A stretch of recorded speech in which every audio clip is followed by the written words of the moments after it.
Welcome back to another Fireside Chat. I'm here with Greg Unruh and Greg Plum. Gentlemen, how are we doing today? Good, thanks. Good to see you, Mark. Yeah, good. Good to see you, Mark.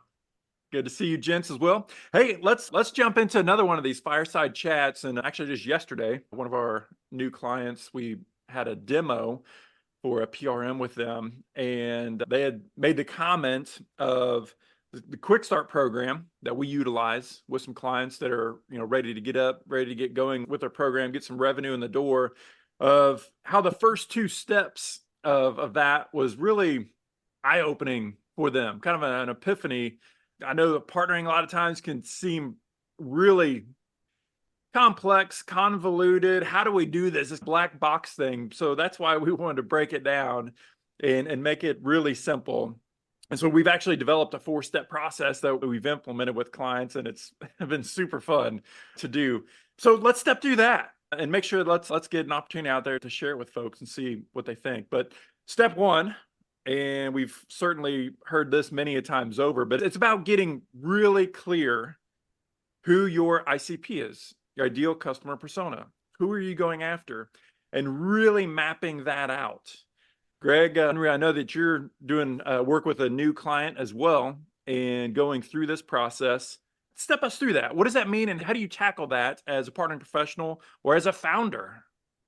Yeah, Mark, it's interesting. A lot of times when somebody is embarking on a new partner strategy or program, they sometimes think they have to cast this wide net. And it's not the number of partners, it's the right partners. And how you get to the right partners is really understanding who your target ICP is and how that maps to your partner's ICP. That's where those things come together. And I think you've said it many times, shoot layups, not 3-pointers. Get closer to your ICP, start to map that out, and it'll become really clear who your partner ecosystem is and who you ought to be targeting. And you can really limit. I honestly think fewer partners with the right ICP are much more valuable than having a broad array and big ecosystem of partners. Not to say you can't have both, but you got to get focused on it. And I'm working through that exercise with a number of clients now. I think one of the questions that I hear often when somebody says, I want to build a partner program, the first question they say to themselves is, who do I know that can sell my service, whatever that service is? And it's really the wrong question. Knowing who can sell your stuff has nothing to do with it. It has to be is which partners already have the ear of your ICP. So start there, start at the core, the ICP, and then step out. Who was influencing them already? And I like using a pit crew analogy, Formula One pit crew, where you've got the driver pulls into the pit, they get swarmed by 20 or more individuals, all with a different job, but a single goal of getting that driver back out on the track as soon as possible to get them across the finish line, at least safe, if not first. So identifying that ICP, the driver, now you look at all those different players around them, all those influencers, those are the ones you should be targeting as your customer, as your partners. So we talk about step one is getting really clear on who your ICP is, and really think about your business, because you may have multiple ICPs. If you have different products, different services, different solutions, you will have different ICPs, and you'll need to map out what those are. But just like Greg is saying here, now you need to, we've heard about account mapping for the last several years, very valuable. You need an ecosystem map. Well, what does that mean? You have your ICP. Who are, the way that I think of this is, who is the other company or who is the other influencer that's just leaving the door as you're walking in, or vice versa? Who's coming in after you? Because those other companies, those trusted resources, those are people that are probably strong partner candidates for you. If you think of kind of your Venn diagram with them, where do you have that perfect overlap? Or you are perfectly complementary and ideally zero competitive? That's like the utopian state. But step one is having the same exact ICP is one piece of effectively recruiting, which is effectively growing that partner network. Greg Unruh, you had mentioned a little bit about not casting the big net, but really being focused. And I think this is one of the huge mistakes that's made in programs that are brand new. Can you double click some more on just the importance of going deep with a small number of new partners and really building that momentum and almost treating it like a pilot? Yeah, I'll give you an example. Maybe it's the best way to illustrate it. So sometimes you can go through that exercise and you think you know what that ICP is. The best and the warmest place to find that ideal partner that's already doing business with companies you want to do business with, it's a really simple mindset, is look within your existing client base. And for example, if you're integrating to a third-party system or another platform, and that customer that you're interested in and looking to sell your services or solution to, they've already gone through a procurement exercise. They've already gone through the vetting and due diligence to engage and do business with this other company. And so what a great opportunity to get engaged and have a warm introduction through maybe an existing client. Hey, I noticed that you're working with Oracle, JD Edwards, for example. Who's your rep that calls on you? Who's the implementation partner? I want to capture all of that tribal knowledge from my existing clients. And I'm getting a little more tactical, but that's where you can go in and have a warm introduction, begin the value, developing that value story. And it's a relationship that can start at the field level. And that's what takes you to from a bottom up and then a top down as you get into a more strategic discussion. But sometimes the best place to, once you identify who that target ICP is, I just use integrations as an example. But I think that's a really tactical way. And your contact at the company you're engaged with will be more than happy to make that introduction. That's just part of doing good business with one another. You help one another out.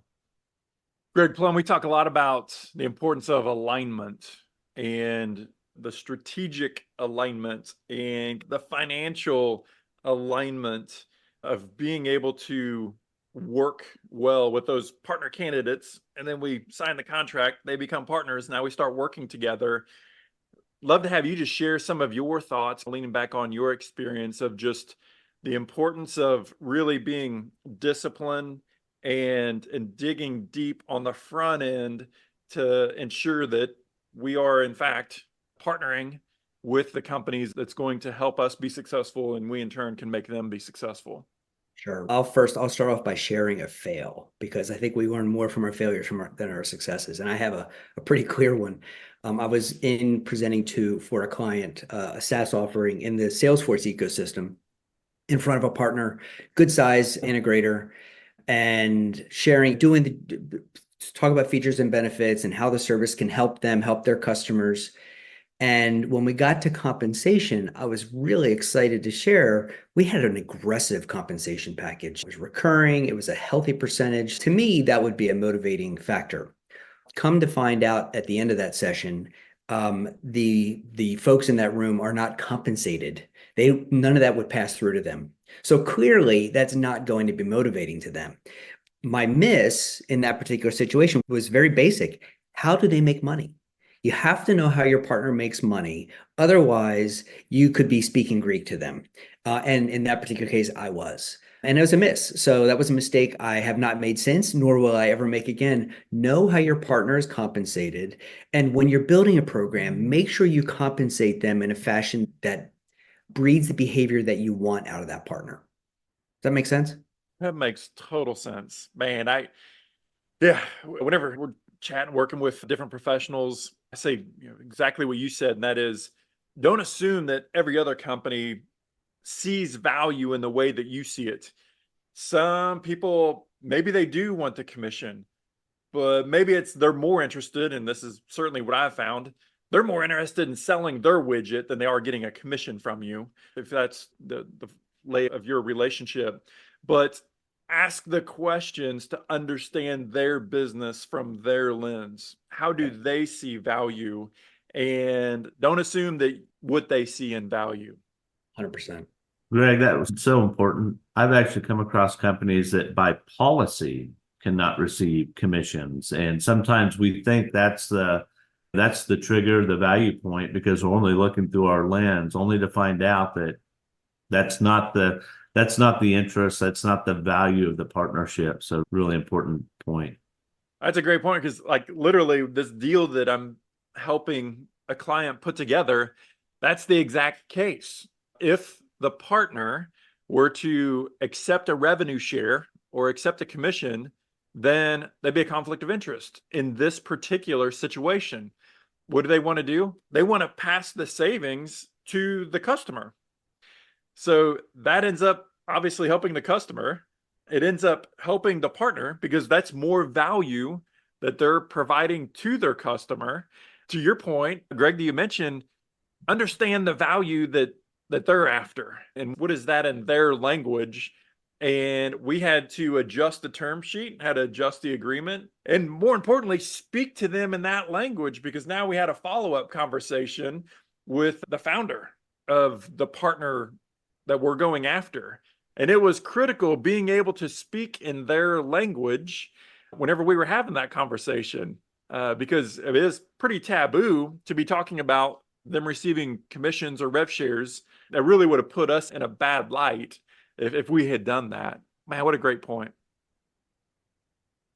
All right, Yeah, gents. I can only speak to it because I literally failed miserably. So it was a lesson that I will never forget. So I share that as often as I can.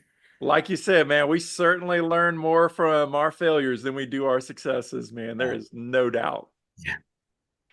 Awesome, gents. Thanks for spending some time with us and sharing some insights on this latest Fireside Chat. Good to see you. All right, gents. You got another one in the books.